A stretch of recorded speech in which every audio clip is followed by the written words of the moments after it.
On February 16th, Starship Super Heavy 2810, still stacked on the pad from last week, conducted another wet dress rehearsal, but like the previous one, it too was ended early, causing a need to destack the vehicle just 2 days later. Ship 28 was then moved to the adjacent test stand where it sits to this day.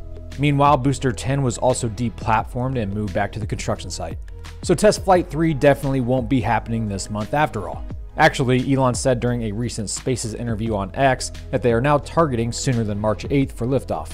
I think I don't want to jinx it, which I have faith here, but I think the probability of reaching orbit is good, probably 80%, 70-80% with this third flight.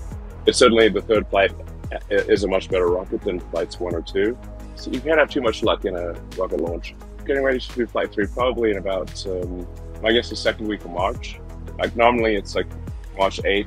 We're trying to get it to be sooner than March 8th, but my guess is it happens sometimes some point in the first half of next month. And then flight 4 is ready shortly thereafter. So April it is. The FA also stated SpaceX is aiming for no less than 9 Starship launches this year.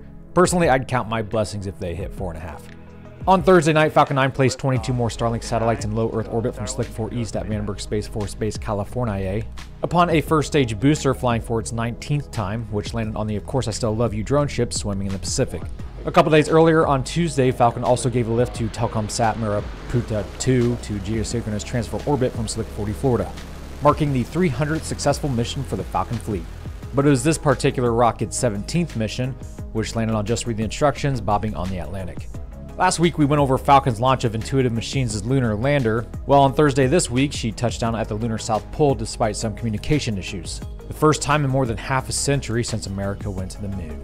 What we can confirm, without a doubt, is our equipment is on the surface of the moon, and we are transmitting. So, congratulations, IM team. We'll see how much more we can get from that.